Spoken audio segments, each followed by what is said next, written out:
The wreck had been sitting in the same orbit for 412 years before anyone dared to touch it. Not because it was dangerous, not officially. The survey logs called it derelict, non-responsive, structurally sound. 3 words that told the truth and hid the truth at the same time, the way survey logs always do. It orbited a world the Kaelen Compact had classified generations ago as Class 12. Lethal gravity, toxic atmosphere, a crust that moved like a live thing and swallowed cities whole. No compact species had ever set foot on its surface and lived long enough to file a report. The world had a name in the old records, 6 characters long, unpronounceable in most compact tongues. The humans who had once lived there, according to a single water-damage manifest recovered from a burned colony ship 11 systems away, had simply called it home. The Dreadnought orbiting it was 2.1 kilometers of dull gray hull, unmarked, unlit, silent on every frequency for 4 centuries. Compact scholars had written 43 papers about it without ever docking. They argued about the hull alloy. They argued about the engine geometry. They argued mostly about why a Class 12 world, a world so hostile that satellite probes lasted 11 minutes before the atmosphere corroded them into slag, had produced something capable of leaving orbit at all. Administrator Voss Kaelmyr did not care about any of that. He cared about the salvage rights and the fact that his career had stalled at Deputy Cultural Attaché for 6 years, and the fact that a functioning pre-compact Dreadnought, towed home and mounted in the grand atrium of Threll Station, would put his name in every history feed in known space. He was 41 years old, tall even by the standards of his own elongated species, and he wore his ceremonial sash to the boarding even though nobody official had asked him to. His aide, a small, nervous archivist named Pessa Doe, walked 2 steps behind him the entire way, cataloging everything, saying almost nothing. She would be the one who remembered it right. The airlock took 11 minutes to cut open. The metal did not want to yield. When it finally did, the air that came out was cold and dry and smelled, impossibly after 400 years, of ozone and machine oil, as if something in there was still, in some small way, awake. Voss went first. He always went first. It was, he would later insist to 17 separate interview panels, a matter of leadership. The lights came on when he crossed the threshold.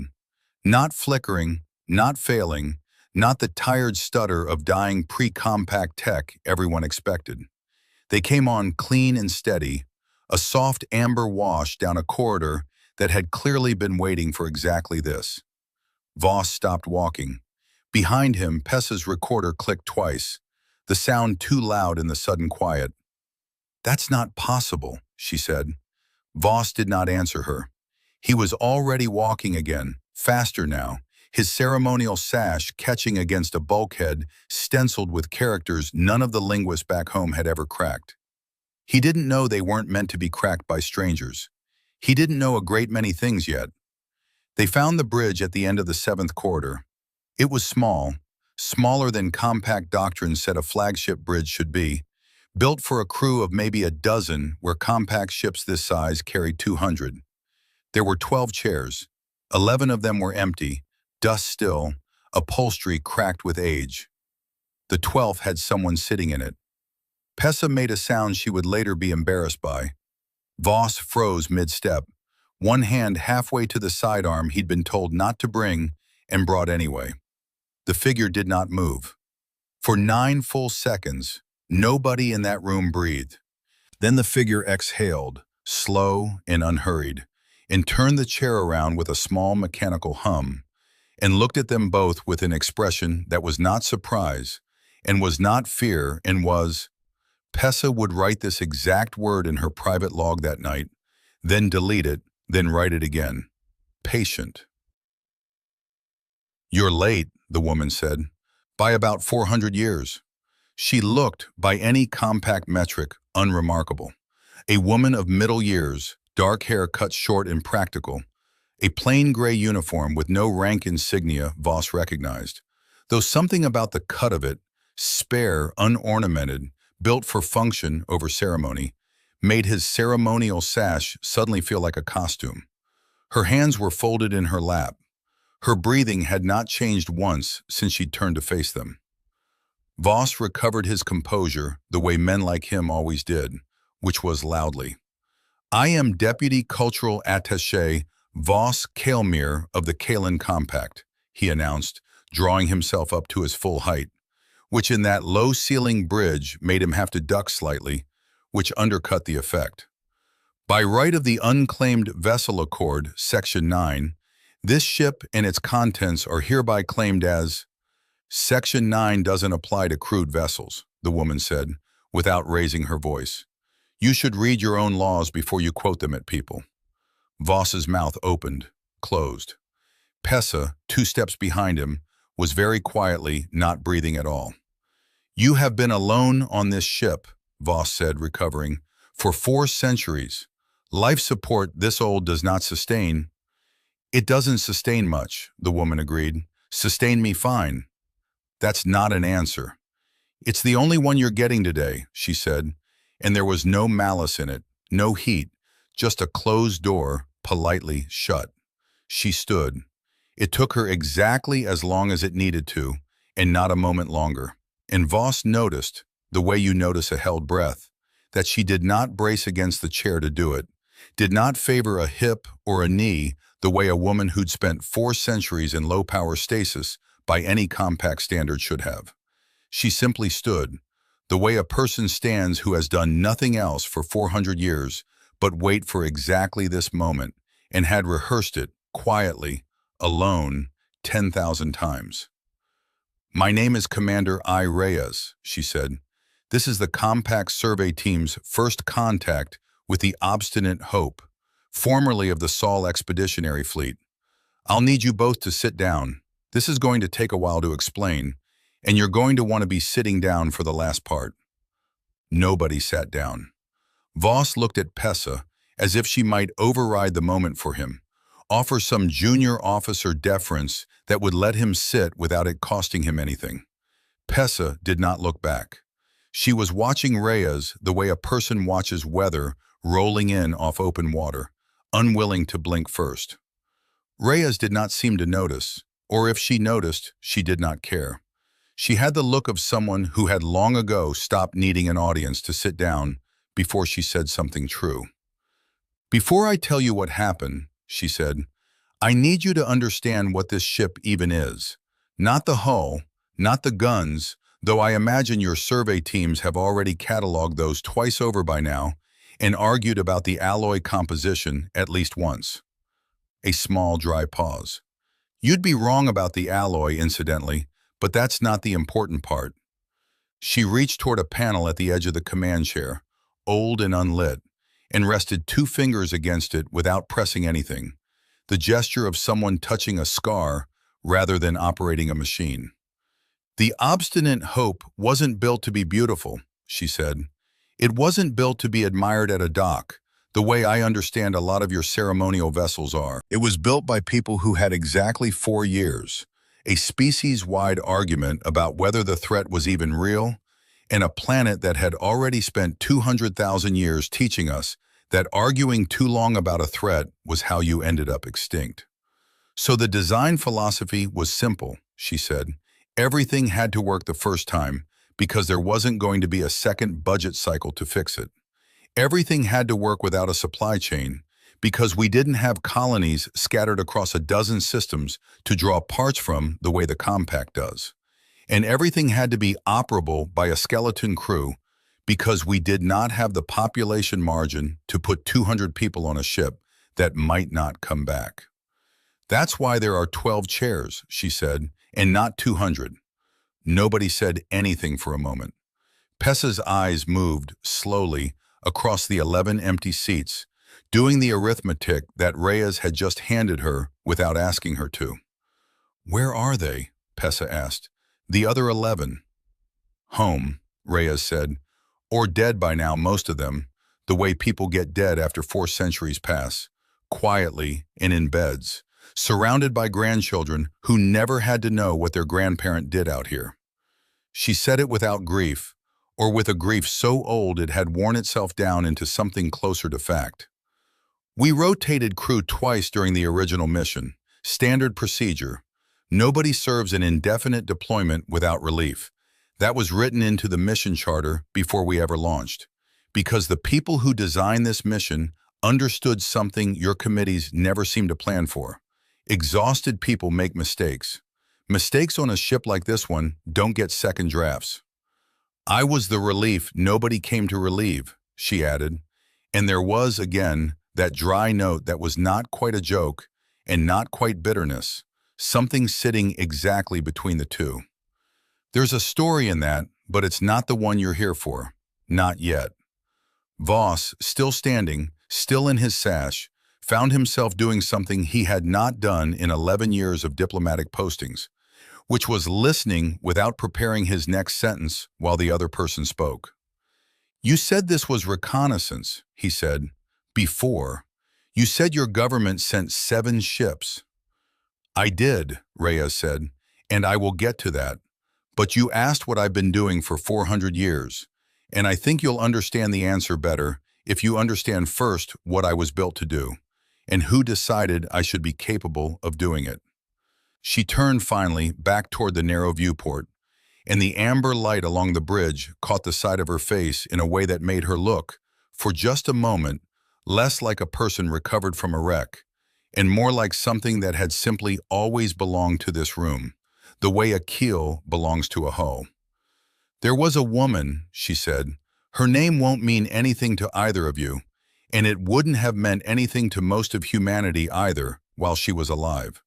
She wasn't a general, she wasn't a politician. She ran logistics and long-range planning for the Sol Expeditionary Fleet in the 2 years between first contact rumors and the actual arrival of your scout ship's report back to our homeworld. And I want to be precise about that timeline because it matters. We knew you were coming 11 years before your committees finished deciding what to do about us. We knew because your own scout ship wasn't as quiet as it thought it was. Pessa's recorder, forgotten in her hand for the last several minutes, clicked once more, capturing the small sound of her own breath catching. Her name was Elena Voss, Reyes said. And here, for the only time in the entire afternoon, she allowed herself something that might have been the shadow of a smile, watching the deputy attaché's face do something complicated at the coincidence of the surname. No relation before you ask. It happens more than you'd think, across enough people and enough time. She wasn't famous. She didn't want to be. What she was the person in a windowless office 11 decks below a shipyard who looked at a first contact report nobody else had fully read yet and understood, faster than anyone around her, exactly what 11 years of committee deliberation was going to cost us if the answer at the end of it turned out to be the wrong one. She wrote a memo, Reyes said, 4 pages. I have a copy of it in this ship's archive because I asked for one before I ever left home, and I read it more times over 400 years than I could count if I tried. Most of it is logistics, hull tolerances, crew rotation schedules, fuel reserve calculations, the unglamorous arithmetic that actually wins or loses a war nobody's fighting yet. But there's one line in it I want you to hear because I think it explains this ship better than anything I could say myself. She recited it the way she had recited the scout captain's report earlier, from memory, without effort, the words worn smooth by repetition, the way Riverstone gets worn smooth by water that never once raised its voice to do the wearing. We are not preparing because we expect them to attack us. We are preparing because we do not yet know them well enough to know what to expect. And a people who have survived what we have survived do not have the luxury of finding out the hard way. Reyes let that sit in the room for a moment, the way she seemed to let most important things sit, without pushing them, without underlining them, trusting the words to do their own work. She never got a statue, Reyes said. She never got a system named after her, or a fleet, or a school. She died 9 years before I was even born, of something ordinary and treatable that just happened to go untreated because she'd spent the last decade of her life in that windowless office instead of a clinic. But every ship in the original 7-vessel fleet was built to her specifications. Every rotation schedule that let this ship function on a skeleton crew for 4 centuries came out of her memo. Every choice that meant I could sit in this chair alone for as long as I needed to and still have a functioning ship at the end of it. That was her deciding, quietly, years before anyone else thought it mattered, that patience without preparation is just a slower way of losing. I never met her, Reyes added. I want to be honest about that because I know how this can sound, like I'm claiming some kind of personal inheritance I don't actually have. I didn't know her. I just inherited the ship she designed, the way everyone after her did, without ever getting to say thank you to the person who mattered most. That's true of most of the work that ends up mattering, she said. The people who do it rarely get to see what it becomes. She looked briefly at Voss, not unkindly but directly, the way she had looked at him since the moment the chair had turned. You asked what your committees didn't know, she said. That's part of it. They didn't know that somewhere in a windowless office, 419 years ago, a woman with no rank worth mentioning had already finished doing the work your 17 review panels were still scheduling meetings about. By the time your fleet arrived to formally open negotiations, we weren't reacting to you. We were executing a plan that had been sitting ready for over a decade, refined and re-refined by people who understood that showing up unprepared to a conversation that might decide your species' survival was not humility. It was just carelessness wearing humility's clothes. I've had 400 years to think about that distinction, she said. Preparation isn't the opposite of trust. I used to think it might be, when I was younger and angrier about the 11 years your committees took. It isn't. Preparation is what lets you afford to trust someone, because you're not betting everything on hoping they turn out to be kind. Pessa, very quietly, had begun writing again, though what she wrote in that private log that night bore almost no resemblance to a survey team's official field notes, and would never be filed as one. Reyes turned back to the viewport, to the slow brown curve of the world below, and continued, and the account of what came next, the 11 years, the 4, the 7 ships waiting at the edge of a system that no one in the compact had expected to find defended, unfolded from her in the same unhurried, unbroken register, the telling of a story she had clearly given herself, alone, more times than she could count, long before anyone else was there to hear it. Suit yourselves, Reyes said, and something in her tone, small, dry, almost fond, made Pessa's recorder click a third time, capturing nothing but silence in the faint hum of lights that shouldn't still be working. The story she told him that afternoon, and it was an afternoon, 6 full hours by ship's clock, delivered in the same level, unhurried register she'd used to correct Voss's legal citation, began 419 years earlier, on a day that the Compact's own historical archive had filed, with characteristic tidiness, under first contact, species designation, Terran, outcome, unresolved. Unresolved was doing a great deal of work in that filing. 419 years ago, a compact scout vessel had found a small, backward, single-system species clinging to a world so violently hostile that the compact's own environmental classification system had needed a new tier just to describe it, Class 12. The tier didn't exist before humanity. It had to be invented for them, the way a word gets invented for a color nobody had needed to name before. The scout ship that first found humanity had not been looking for anything in particular. That was, Reyes said, the detail that used to keep her awake in the early years of her watch, before the watch itself became a kind of sleep she'd learned to live inside. It had been a routine mapping run, cataloging gravity wells and mineral signatures across a quiet arm of unclaimed space, and its instruments had picked up radio noise leaking off a single blue-among world, the way a lit window leaks light into a dark street. They weren't hunting us, Reyes said. I want to be fair about that too. Nobody set out looking for a Class 12 world, hoping to find something living on it. Your survey doctrine at the time treated worlds like ours as a formality to log and move past. We were an accident, an inconvenient one as it turned out, because once your scout captain realized what he was looking at, he couldn't simply file the report and leave, the way he might have with an empty rock. He watched us for 11 months before sending anything home, she said. 11 months, cataloging broadcasts he mostly couldn't translate yet, mapping population centers, counting the wreckage of what his own instruments told him were recent, unresolved wars. I've read his personal log too, not just the official report. It's a strange thing to read. You can watch a man's opinion of a species change across 11 months of entries, the way weather changes a coastline, slow enough that you only notice it if you're looking at the whole span at once. By month 3, he calls us primitive, she said. By month 7, he starts using the word resilient, like it surprises him to need it.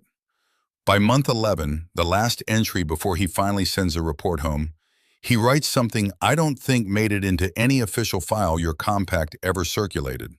She paused, the way she paused before every quotation, giving it room. I do not know if we are looking at a species worth saving or a storm worth avoiding. I suspect uncomfortably that we may not get to choose which. Pessa's recorder caught the silence that followed that line more clearly than it had caught almost anything else that afternoon. He wasn't wrong to be uncertain, Reyes went on. That's the part people forget when they tell this story afterward, on either side. Your scout captain wasn't a villain. He was a careful man doing a careful job. And the caution he felt was earned. We were dangerous, in the specific sense that a species raised by 200,000 years of unfiltered consequence tends to be dangerous. He simply made the mistake every careful institution eventually makes, which is assuming caution and delay are the same thing.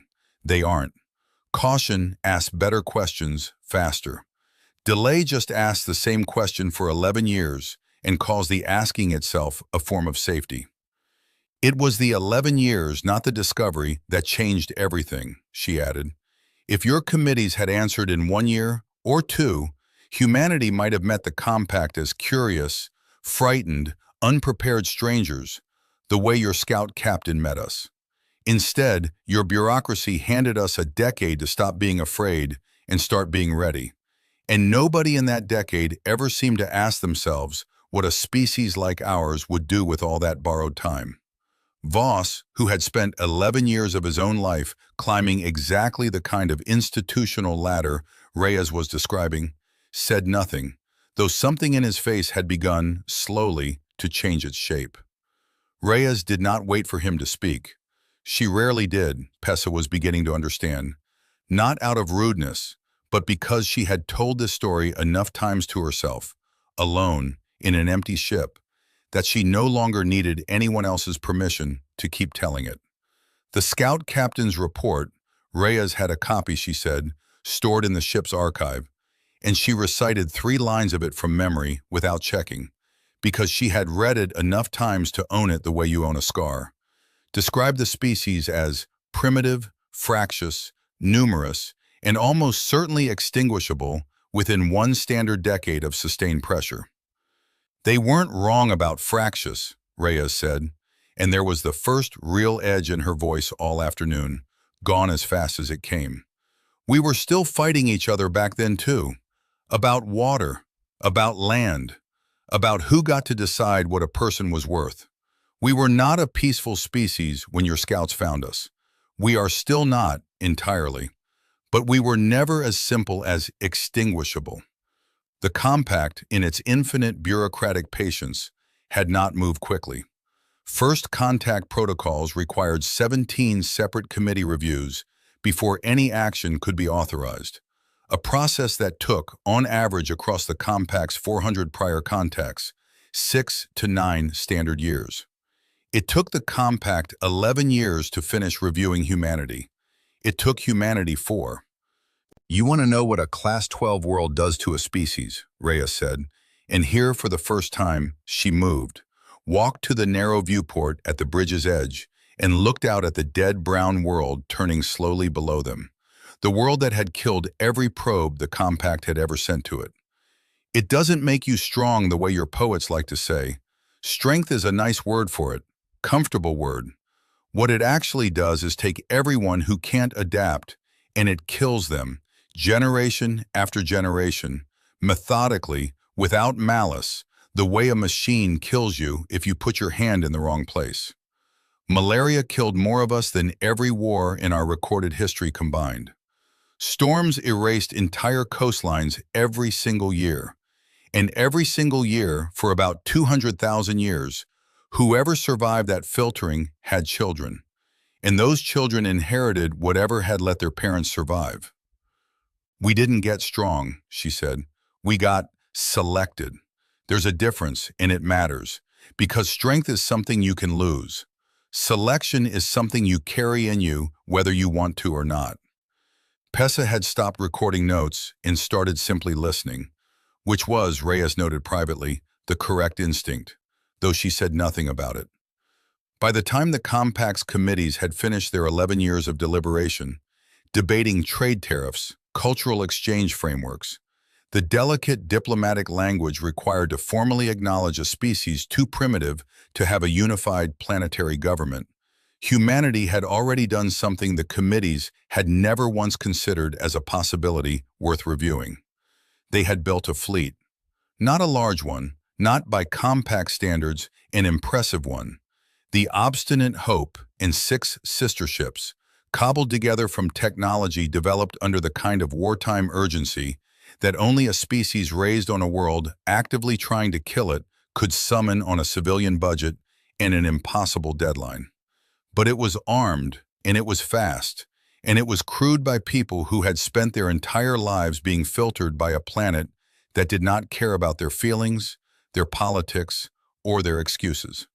We didn't build it to fight you, Reyes said. I need you to understand that, because it's the part everyone gets wrong later. We built it because 11 years is a long time to sit still while a much larger group of strangers decides, in a room you're not allowed into, what you're worth. We'd had rooms like that before, on our own world. They never went well for the people outside them. The Compact fleet that eventually arrived to formally initiate contact, 26 vessels, an honor guard scaled to the occasion of a Class 12 discovery, more ceremony than threat, found 7 human ships waiting for them at the edge of the system instead of the primitive, undefended colony the survey reports had promised. Nobody fired first. That part of the record was unambiguous, and Reyes was careful, still, 4 centuries later, to say it plainly, because it mattered to her that it be understood correctly. Nobody fired at all. The Compact fleet arrived expecting a formality and found a species that had, in the 11 years it took to schedule a meeting, quietly finished building the capacity to end that meeting on its own terms if it needed to. Your admiral at the time, Reyes said, a man named Threlox Van, you'll find him in your own archives if you look, though I imagine they've sanded the edges off his report by now, wrote that it was, and I'm quoting him exactly, the single most alarming thing I encountered in 40 years of service, and they had not raised a weapon. He understood something a lot of people after him didn't bother to, she added. We weren't threatening him. We were just ready. There's a difference, and it's the difference that decided everything that came after. That single afternoon, the standoff that never became a battle, the 7 ships that simply sat, unmoving, weapons cold, at the edge of a system the Compact had already quietly decided was theirs to claim, became in Compact history a single, unremarkable line. First contact, species designation, Terran, outcome, unresolved. It became, in human history, the day everyone finally agreed to stop shooting each other over water long enough to build something together instead. Reyes sat back down in the chair they'd found her in, and for a moment, just a moment, The composed stillness slipped, and Pessa, watching closely now, saw something underneath it that looked almost like grief. "I was 26 when we launched," Reyes said. "I had a sister, a whole life waiting for me back on a world that was actively, cheerfully, trying to end me every single day I lived on it. And I loved it anyway, the way you love a hard parent who never once lied to you about how hard the world was going to be. The mission," she said, "was never conquest. I want that understood because I know how this looks. A warship, alone, 400 years overdue, sitting in the dark waiting for someone to find it. It looks like a threat somebody forgot to defuse." Pessa's recorder had stopped clicking some time ago. She had noticed, but not until this moment, that she'd simply been standing there, arms loose at her sides, no longer performing the posture of an aide taking notes for a superior. She was, she realized, just listening the way a person listens to something they suspect they will need to remember correctly for the rest of their life. "There's a thing I used to think about in the first years," Reyes said, "back when I still counted the days instead of letting them count themselves. I used to wonder whether anyone back home even remembered the hope was still out here. Fleets get folded into other fleets, budgets get reassigned. A ship that stops transmitting eventually just becomes a line item somebody closes out, because closing it out is easier than explaining to a committee why it's still open. I decided fairly early on that it didn't matter whether they remembered," she said. "That's not resignation, before either of you decide it sounds like it. It's just accuracy. The job doesn't change based on whether anyone's watching you do it. If anything, that's the whole point of the job. A sentry who only stays awake when someone's checking on him isn't a sentry. He's a performance." She let that sit, the way she let most things sit, unhurried, trusting the room to catch up to her instead of chasing after it. "So I stopped waiting to be remembered," she said, "and I started doing the only other thing that seemed worth 400 years of a life. I watched. I learned your language, all 17 major dialects of it, not because anyone asked me to, but because I had the time and the transmissions kept coming, patient and constant, the way rain fills a cistern nobody's checking on. I learned your holidays, your court rulings, the names of your 17 review committees, and eventually the names of most of the people who sat on them, and which of those people actually read the reports they voted on, and which ones didn't." Pessa's breath caught very slightly at that last detail, and Reyes noticed and did not comment on it, which was its own kind of comment. "I wasn't hiding," she said. "I want to be clear about that too, because I know the instinct is to make this into something more dramatic than it was. A warship in the shadows, waiting to strike. It wasn't that. This ship never once powered a weapon in 400 years. I wasn't preparing an ambush. I was doing the only useful thing available to someone in my position, which was making sure that if the day ever came when humanity needed to understand the compact quickly, there would be one person who already did.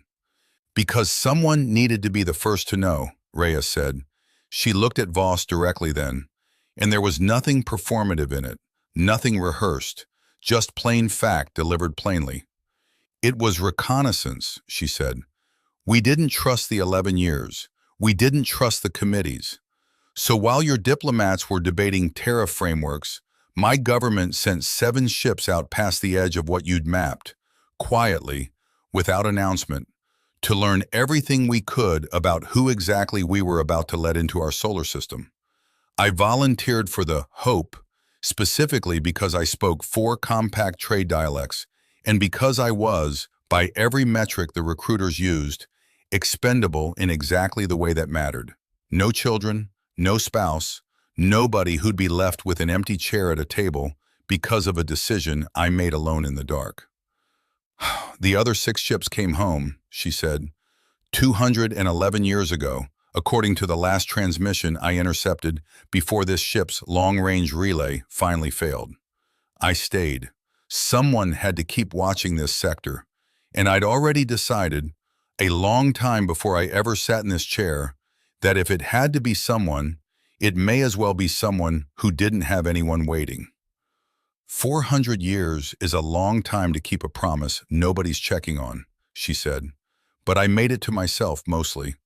Those are the ones that are hardest to break. The silence after that lasted a long time. Even Voss, whose sash in title and 11 years of deputy attaché posturing had made him nearly impervious to shame, found nothing to say. It was Pessa who finally spoke, quiet, careful, the way you speak to something you're afraid might vanish if you say the wrong word. "What have you been doing?" she asked, "for 400 years?" Reyes looked at her, really looked at her, for the first time since they'd boarded, the way you look at someone who asked the right question when everyone before them had asked the wrong ones. "Watching," she said, "listening. This system sits on a relay junction. Every long-range transmission passing through this quadrant for the last 4 centuries has crossed within range of this ship's arrays, whether the Compact ever noticed or not. I have 400 years of your diplomatic cables, your trade disputes, your border conflicts, every committee session, every treaty, every war you fought with species you decided weren't worth 11 years of review. I know more about the Kaelen Compact," she said, evenly, without pride and without apology, "than any 3 members of your own Continuity Council. I've had 4 centuries and nothing else to do but learn you." Voss found his voice at last, and it came out smaller than he intended. "Why?" he said. "Why stay? Why not come home after your fleet withdrew? After 200 years alone, why not just—" "Because someone needed to be the first to know," Reyes said simply. "If the Compact ever decided humanity was more trouble than it was worth, if a fleet ever came through this junction that wasn't a survey team with a sash and a set of salvage papers, someone needed to be awake to see it coming and get the warning home before it arrived." "That's not heroism," she added, before either of them could say the words she could see forming. "Heroism is a story people tell afterward, when it worked out. This was just a job nobody else could do from where I was sitting. So I did it, the same way you do the dishes, the same way you take the night shift when it's your turn. It doesn't need a speech." Pessa, 400 years too late, and entirely without meaning to, began to cry, and did not apologize for it, and Reyes did not ask her to. The transmission that went out from Threll Station 11 hours later was not supposed to reach the wider Compact networks for at least a week. Internal review, standard procedure, the same bureaucratic caution that had cost 11 years the first time around. But Pessa Doe, small and nervous, and no longer willing to wait for a committee to decide what the truth was allowed to look like, sent her full, unedited field recording directly to the Compact's open archive instead of the internal review queue. And by the time anyone in a position of authority noticed, 400,000 people had already watched it. It did not stay a Compact story for long. News networks across 17 systems picked it up within the first standard day, not because a lost Dreadnought was novel, though it was, but because of the woman in the 12th chair, and the 11 empty ones beside her, in the plain gray voice that had spent 4 centuries alone doing a job nobody was watching her do. Historians who had spent careers cataloging Compact Terran relations went back that week and reread the old files with new eyes. Threllox Van's report, "The single most alarming thing I encountered in 40 years of service, and they had not raised a weapon," got quoted in 11 languages within 72 hours, stripped at last of the sanitized diplomatic gloss later administrators had layered over it. A retired analyst on a station 8 systems away, a woman who had written her doctoral thesis 40 years earlier on Compact first contact patterns and had one lone footnote about an unresolved human standoff that her advisor told her to cut for length, found her old thesis suddenly the most cited document in her field, and sat that night staring at her own 20-year-old footnote like it had grown teeth. Ordinary people, on ordinary stations, in ordinary rooms, felt something shift that they couldn't quite name.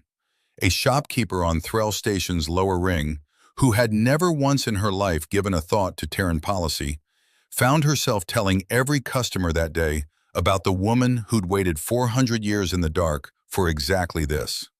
A dock worker 2 systems over paused mid-shift to watch the recording twice, then a third time, then went home and told his children about it, unprompted, the way you tell children about things you want them to remember when you're gone. Nobody organized any of it. That was, Reyes would say later, the part that surprised her most.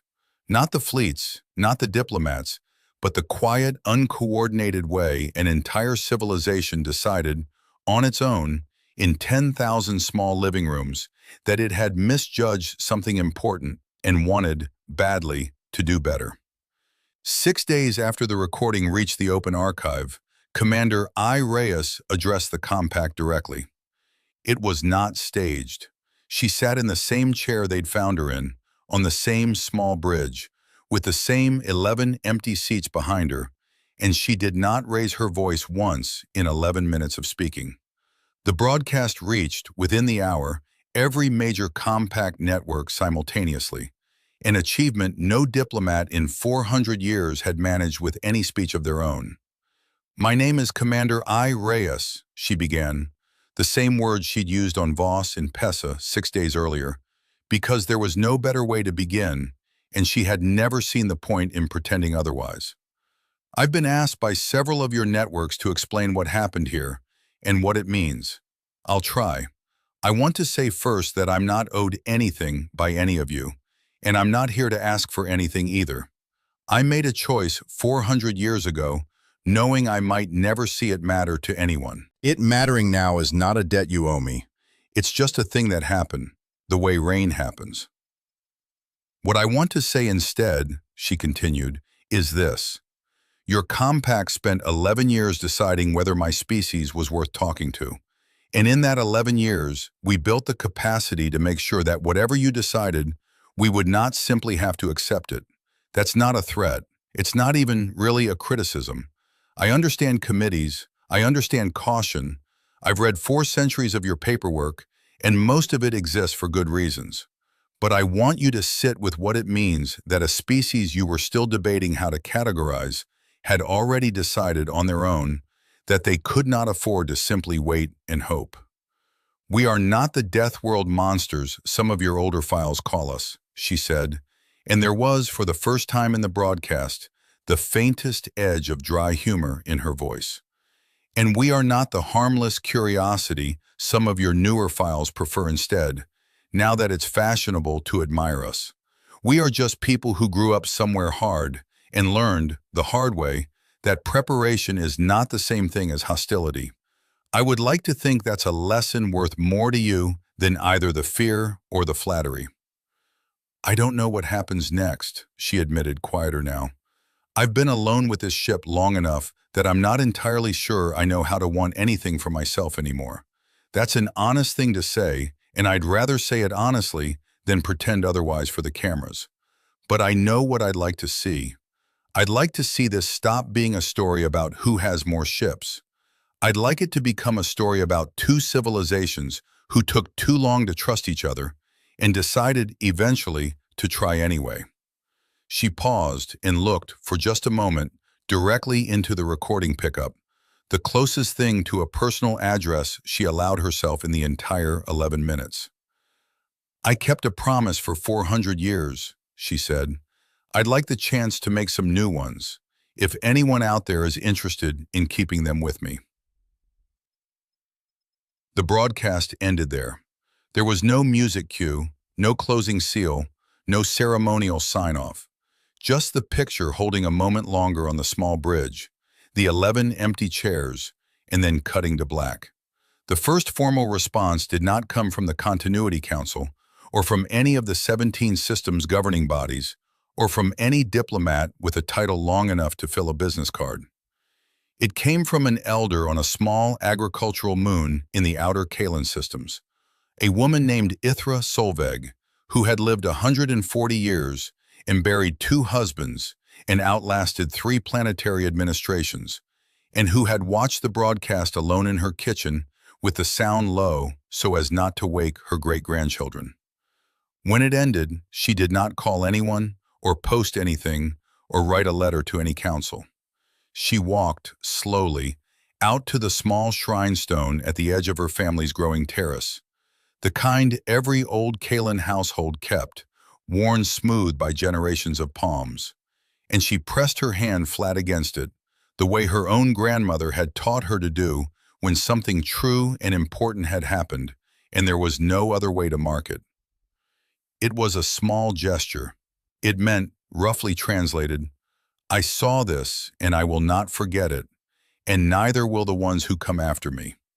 She did not know that a compact newsfeed drone happened to be passing overhead on a routine agricultural survey and caught the moment on a low-resolution, wide shot never meant to be seen by anyone. She did not know that the image, an old woman's hand on a worn stone, unposed, unplanned, entirely private, would become, within the week, the single most shared image connected to the entire event, reprinted and reshared, and eventually stitched into official, compact Terran memorial materials, without her ever being asked whether she minded.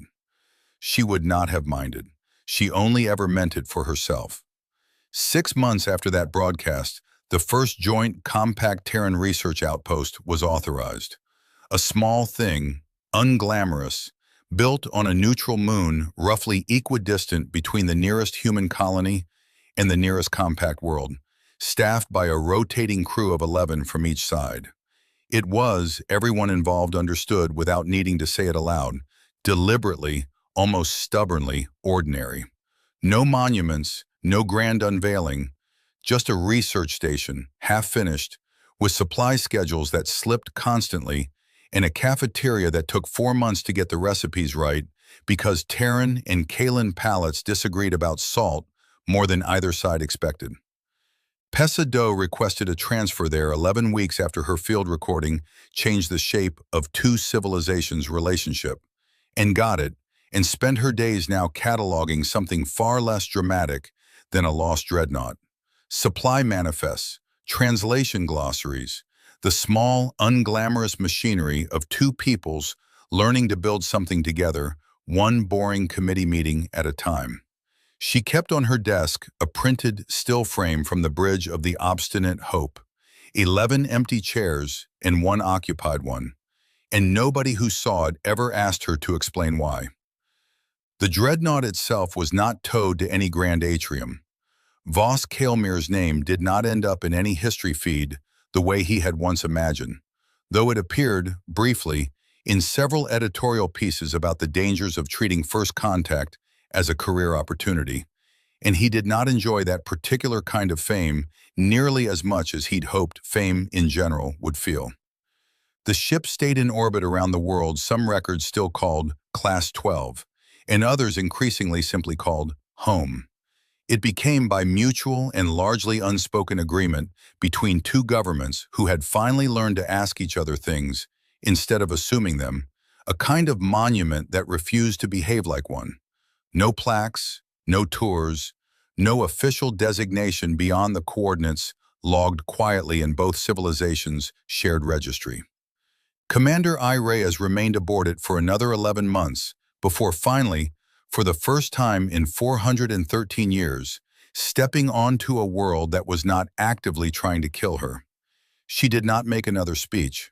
She was photographed once, by accident, sitting on a low wall outside the new Joint Research Outpost's half-finished cafeteria, a cup of something the kitchen staff still hadn't gotten quite right, held loosely in both hands, watching a Kaelen engineer and a human technician argue amiably over a supply manifest neither of them could agree on.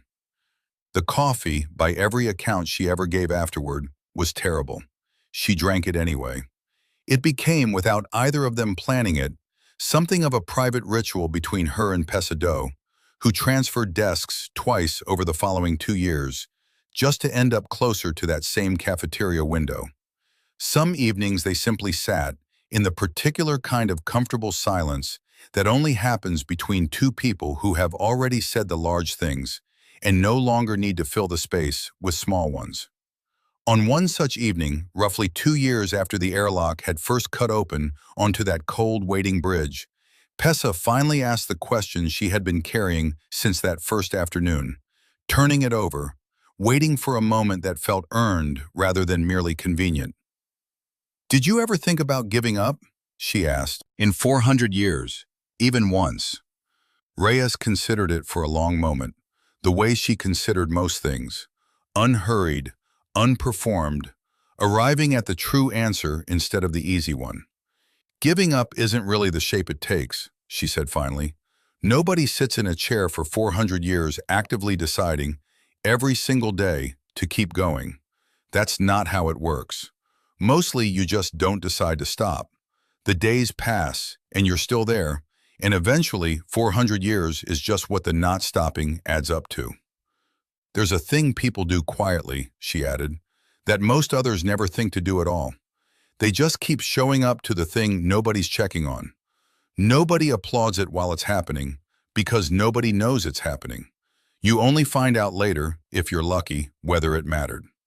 She looked out at the cafeteria window, at the argument over the supply manifest that had, by then, resolved itself into laughter, and at the strange, patched-together, unglamorous, ordinary world two civilizations were slowly building out of 6 months of committee meetings and terrible coffee and old wounds nobody had rushed to pretend were healed. "I used to keep a photograph," she said so quietly Pessa almost missed it, "of my sister, back when I still had things like photographs. It didn't survive the ship's early years, humidity mostly, before I got the environmental systems properly stable. I don't remember her face as clearly as I used to. I remember that she laughed like she meant it. That's the part I kept." She did not finish the thought, and Pessa, who had learned by then exactly when to let a silence stand, did not ask her to. The cup of bad coffee went cold on the low wall between them, and Reyes finished it anyway, the way she finished most things she started, without ceremony, without needing anyone to notice that she had. Somewhere behind them, past the half-finished cafeteria and the argument that had become a friendship, and the small, stubborn outpost neither government had ever formally agreed to call a monument, the obstinate hope still sat in its old orbit, lights dim now, waiting for nothing in particular, exactly the way a thing rests once the long watch is finally, quietly over.